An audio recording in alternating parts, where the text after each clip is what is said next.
Chapter 94 on the certainty of divine providence. Now, there is a difficulty that arises out of the foregoing. If all things that are done here below, even contingent events, are subject to divine providence, then, seemingly, either providence cannot be certain or else all things happen by necessity. In fact, the philosopher shows in the Metaphysics that, if we assert that every effect has a direct cause, and again that, given any direct cause we must necessarily grant its effect, it follows that all future events come about by necessity. For, if each effect has a direct cause, then any future effect will be reducible to a present or past cause.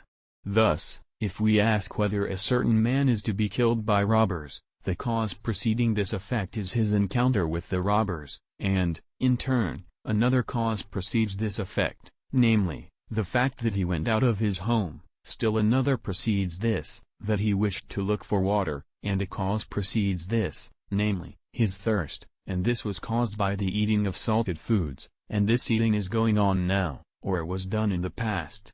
Therefore, if it be so, that, granted the cause, the effect must be granted, then necessarily, if he gets salt foods, he must get thirsty, and if he is thirsty, he must desire to get water, and if he desires to get water, he must go out of his home, and if he leaves his home, the robbers must encounter him, and if they encounter him, he must be killed. So, from the first to the last, it is necessary for this eater of salty foods to be killed by robbers. Therefore, the philosopher concludes that it is not true that, granted the cause, the effect must be granted, since there are some causes which can fail. Again, it is not true that every effect has a direct cause. For something that comes about accidentally, for instance, that this man who wishes to look for water encounters the robbers, has no cause. Now, by this reasoning it appears that all effects that may be reduced to some direct cause, present or past, which when granted requires that the effect be granted must of necessity happen. Either, then, we must say that not all effects are subject to divine providence and, thus, that providence does not apply to all. But we showed earlier that it does, or else it is not necessarily so, that, granted providence, its effect must be granted, and thus providence is not certain, or, finally, it is necessary for all things to happen by necessity. For providence is not only in present or past time, but in eternity, since nothing can be in God that is not eternal. Again, if divine providence is certain, then this conditional proposition must be true. If God foresees this, then this will happen. Now, the antecedent of this conditional proposition is necessary, for he is eternal. Therefore, the consequent is necessary, for every consequent in a conditional proposition must be necessary when the antecedent is necessary. So, the consequent is like the conclusion of the antecedent, and whatever follows from a necessary proposition must be necessary. Therefore, it follows that, if divine providence is certain, all things must occur by necessity. Besides, suppose that something is foreseen by God, for example, that a certain man will become a ruler. Now, it is either possible that he will not rule, or it is not. But, if it is not possible that he will not rule, then it is impossible for him not to rule, therefore, it is necessary for him to rule. However, if it is possible that he will not rule, and if, given the possible something impossible does not follow, then it does follow that divine providence will fail. Hence, it is not impossible for divine providence to fail. Therefore, it is either necessary, if all things are foreseen by God, that divine providence be not certain or else that all things happen by necessity. Moreover, Tully argues as follows, in his book on divination, if all things are foreseen by God, the order of causes is certain. But, if this is true, all things are done by fate. And if all things are done by fate, nothing is within our power, there is no volitional choice. Therefore, it follows that free choice is taken away if divine providence be certain. And in the same way it will follow that all contingent causes are taken away. Furthermore, divine providence does not exclude intermediate causes, as we showed above, but, among causes, some are contingent and capable of failing. So, it is possible for an effect of providence to fail. Therefore, God's providence is not certain. However, for the purpose of answering these arguments, We must repeat some of the observations put down before, so that it may be made clear that nothing escapes divine providence, also, that the order of divine providence cannot possibly be changed, and yet that it is not necessary for all things to happen of necessity simply because they come about as a result of divine providence. First, then, we must consider the fact that, since God is the cause of all existing things, giving being to all, the order of his providence must embrace all things.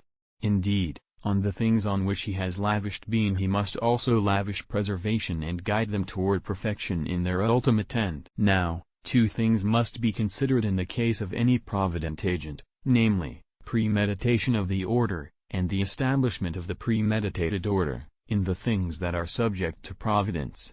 The first of these pertains to the cognitive power, while the second belongs to the operative.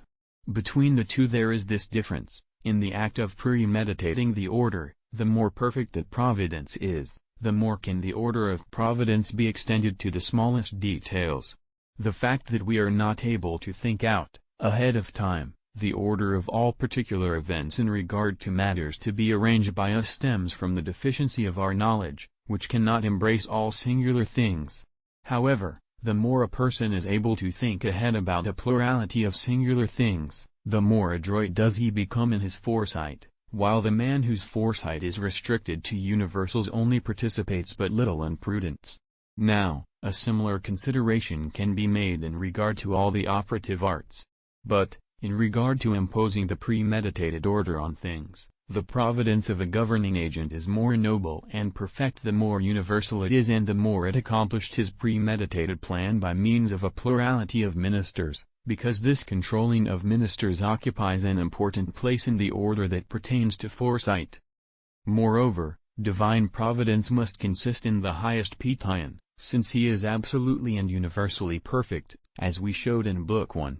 So, in the function of providential foresight, by means of the sempiternal meditative act of his wisdom, he orders all things, no matter how detailed they may appear, and whatever things perform any action, they act instrumentally, as moved by him. And they obediently serve as his ministers in order to unfold in things the order of providence, which has been thought out, as I might say, from eternity. But, if all things able to act must serve as ministers to him in their actions, it is impossible for any agent to block the execution of divine providence by acting in opposition to it. Nor is it possible for divine providence to be hindered by the defect of any agent or patient, since every active and passive power is caused in things in accord with divine disposition. It is also impossible for the execution of divine providence to be impeded by a change in the provident agent, since God is altogether immutable, as we showed above.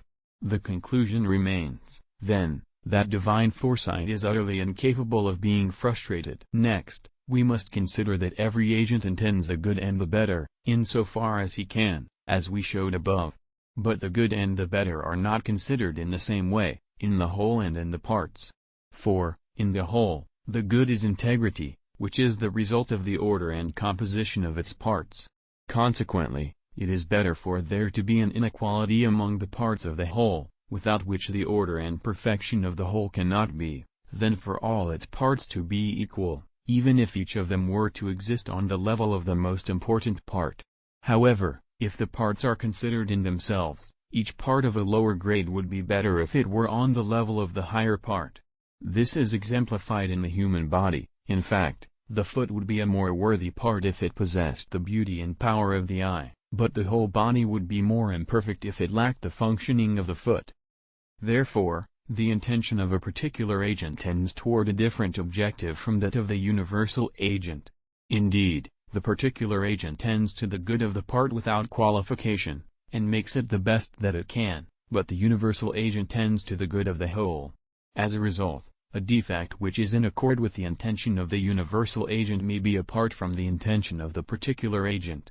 Thus, it is clear that the generation of a female is apart from the intention of a particular nature, that is, of the power which is in this semen which, as much as possible, tends to a perfect result of conception, but it is in accord with the intention of the universal nature, that is, of the power of the universal agent for the generation of inferior beings, that a female be generated, for without a female the generation of a number of animals could not be accomplished.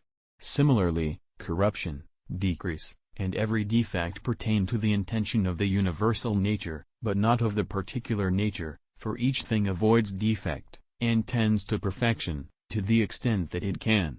So, it is evident that the intention of the particular agent is that its effect become as perfect as is possible in its kind, but the intention of the universal nature is that this individual effect become perfect in a certain type of perfection, say in male perfection, while another would become so in female perfection. Now the primary perfection among the parts of the whole universe appears on the basis of the contingent and the necessary. For the higher beings are necessary and incorruptible and immobile, and the more they fall short of this condition, the lower the level on which they are established.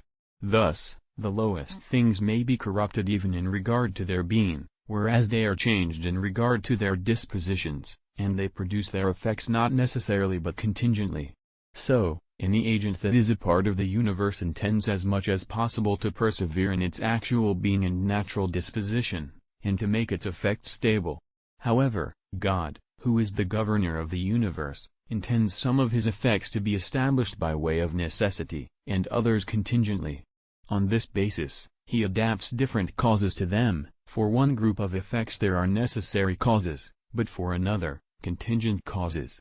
So, it falls under the order of divine providence not only that this effect is to be, but also that this effect is to be contingently, while another is to be necessarily. Because of this, some of the things that are subject to providence are necessary, whereas others are contingent and not at all necessary. So, it is obvious that, though divine providence is the direct cause of an individual future effect, and though it is so in the present, or in the past, indeed from eternity, it does not follow, as the first argument implies, that this individual effect will come about of necessity. For divine providence is the direct cause why this effect occurs contingently.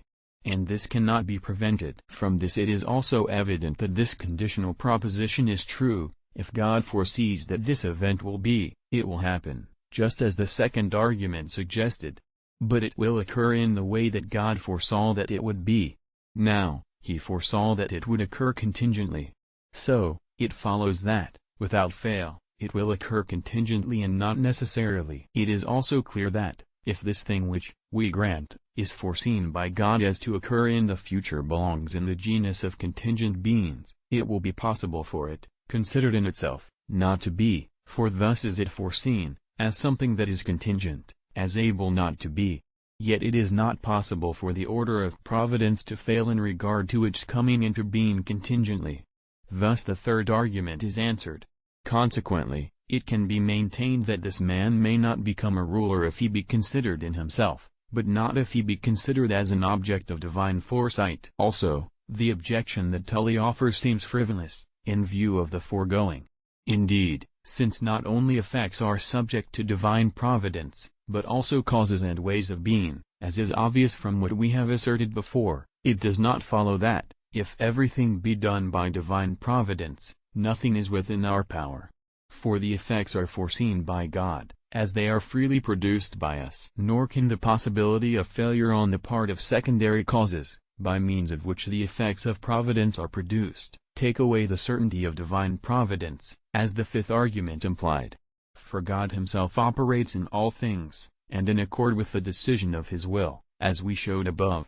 Hence, it is appropriate to his providence sometimes to permit defectible causes to fail, and at other times to preserve them from failure. Finally, those arguments in favor of the necessity of effects foreseen by God, which might be drawn from the certainty of knowledge, are solved above, where we treated of God's knowledge.